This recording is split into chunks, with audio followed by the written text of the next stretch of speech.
Magandang araw sa inyo mga idol at niluto ko na nga yung sinasabi nyo na yung hupi-hupi na di kinakain at hindi ginagulay.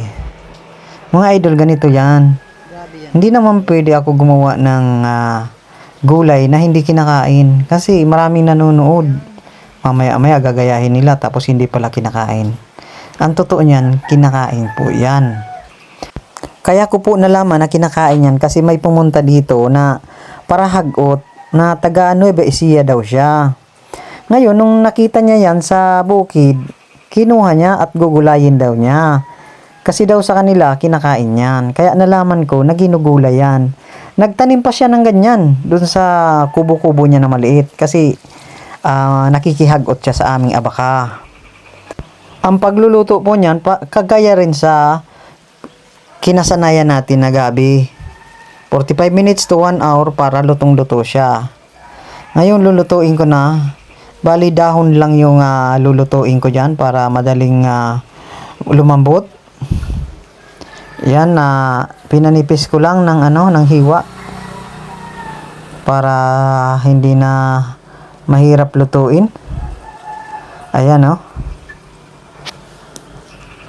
Tapos ang ihahalo ko dyan yung yung baboy. Kasi masarap sa gulay na yan na baboy ang lalagyan mong bangot. Ganyan. Pero tutustahin muna natin yan. Ayan, oh. May mga kulay, di ba?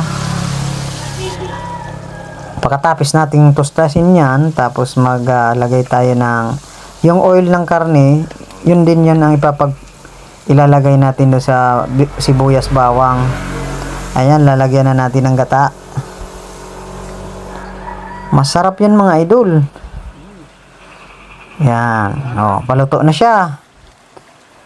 Maglalagay tayo ng sili. Kuha muna ako ng sili. Yan mga idol. Lutong-luto na yan. Pwede na yan na kainin. Tapos magsha-shoutout muna ako sa mga laging nanonood sa atin. Salamat sa Euros May Jendog Palo Binondo. Manay Vlog. Salamat. Grace Din Enoch from Cebu City. DJ Molina, shoutout sa idol. Almat Tenerife Basilia, shoutout sa inyo. Solid followers natin yan. Ayun, napakasarap ng kain natin. Ayan, no? Talagang pag nilagyan mo ng karni na baboy, talagang napakasarap sa gulay na gabi. Salamat pala sa panonood mga idol at enjoy lang tayo sa pag-adventure.